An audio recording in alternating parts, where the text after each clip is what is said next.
La Roma ha oficializado el fichaje de Paulo Dybala y en esta nueva cápsula informativa repasamos si fue la mejor decisión por parte del argentino de cara a una nueva temporada.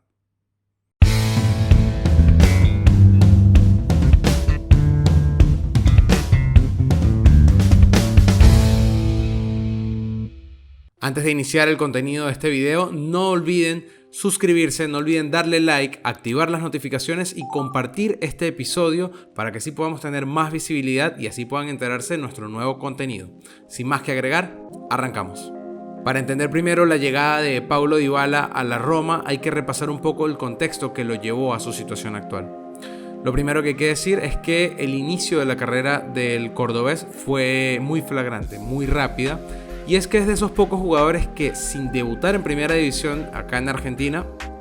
ha logrado salir con destino a Europa. Y es que de Instituto de Córdoba pasó al Palermo, un equipo vitrina prácticamente por aquel entonces en el 2012 cuando hace este paso. Con un total de 93 partidos jugados en el equipo rosanero, ha participado en 37 goles y ha brindado al menos 16 asistencias. Hasta acá, el cordobés se encandilaba por su juego descarado, por su gambeta en espacios reducidos y además por su gran visión de juego que le permitía ser muy vertical. Ahora, una vez pasadas las 3 temporadas en el Palermo, se da la gran oportunidad de su carrera y es que toca la puerta la Juventus nada más y nada menos. Un equipo que venía a ganar 4 Scudettos consecutivos, que venía de ser finalista de la Champions League y que buscaba renovar su proyecto. Vio en Dybala una oportunidad perfecta para poder ser la base del proyecto nuevo que se iba a formar en la entidad turinense. Podríamos decir que la carrera de Dybala en esta entidad, con casi 300 partidos jugados, al menos 115 goles y 48 asistencias, resumen bastante bien su paso, pero la verdad es que la carrera de Dybala se entiende mucho más allá de los números, es mucho más trascendente de esto y para ello lo dividimos en 3 puntos muy básicos que tienen que ver con su cambio de posición, con los jugadores que lo acompañaron y con las lesiones. Hay que decir que Paulo Dybala en sus inicios fue un jugador que se ocupaba de la media punta, es decir, una especie de segundo delantero. Una posición que con el pasar de los años en el mundo del fútbol ha ido perdiendo relevancia, ha sido cada vez más prescindible y esto ha llevado a los jugadores que están en esta posición o que se han desarrollado en esta posición a tener que readaptarse. Dybala no es la excepción y la mitad de los partidos que jugó en la Vecchia Signora lo hizo, bien sea como extremo en un 4-3-3 o como segundo delantero en un 4-4-2. Esto quiere decir que los movimientos de Dybala se veían un poco más limitados, que tenían menos libertad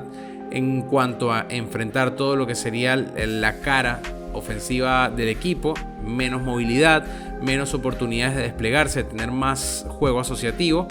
y por ende se fue diluyendo un poco esa esencia con la que él llegó. Es cierto que Allegri, por ejemplo, fue uno de los técnicos que en un principio quiso dar mejor o quiso sacar mejor provecho del fútbol del argentino, pero poco a poco esto fue cediendo en detrimento del rendimiento colectivo de la Vecchia Signora.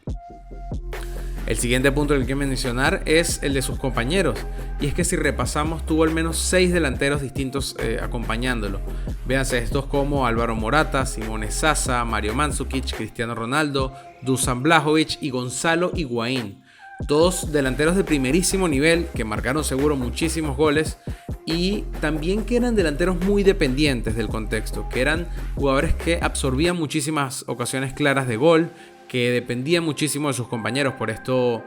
en las últimas temporadas fue tan relevante, por ejemplo, Juan Guillermo Cuadrado en el equipo bianconero. Entonces esto hacía que el juego de Dybala cada vez fuese perdiendo protagonismo porque empezaba su posición en el campo, estaba mucho más cerca del área, lo cual le daba menos influencia y también llegó un punto en que empezó a sentirse perdido. Esto sin duda le pasó algo de factura al juego del argentino hasta que llegó al punto de verse totalmente desorientado en la cancha en varios de los partidos de la Juventus con un rendimiento prácticamente irrelevante. Con esto llegamos al último punto y es el de las lesiones. En las últimas 2 temporadas, el argentino se ha perdido más de 38 partidos en total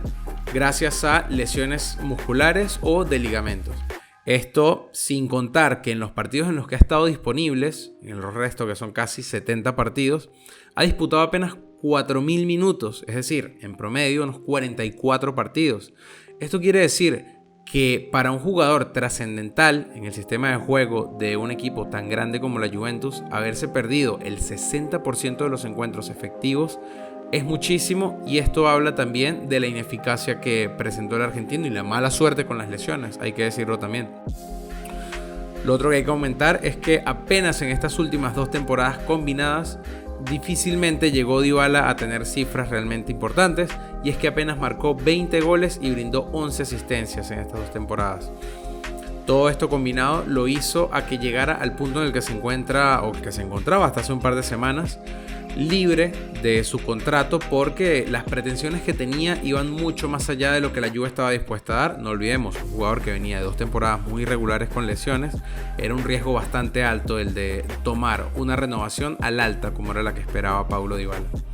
Y en este contexto aparece la Roma del señor José Mourinho, un tipo que conoce bien la Serie A, que le hace muy bien dirigir equipos en esta liga, que ha votado o que ha dado el voto de confianza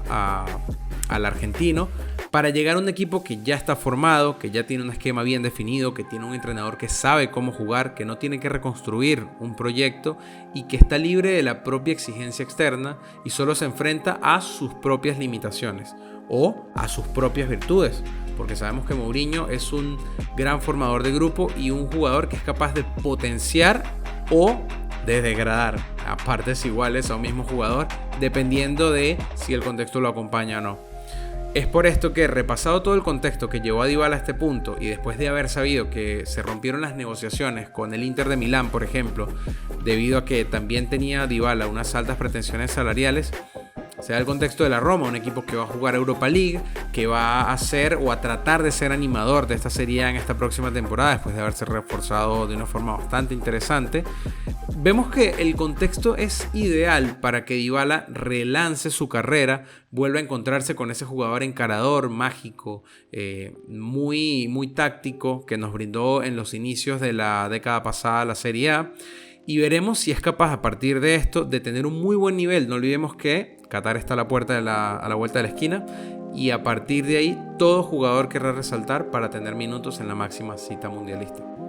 Así que los esperamos en los comentarios para que nos cuenten si consideran que Dybala tomó la mejor decisión, si tuvo que haber ido al Inter, si debió renovar a la baja con la Juventus, y no olviden también recomendarnos cualquier contenido que quieran ver en este canal. Recuerden suscribirse, recuerden darle like a este video. Gracias por escucharnos una semana más y recuerden, sean felices.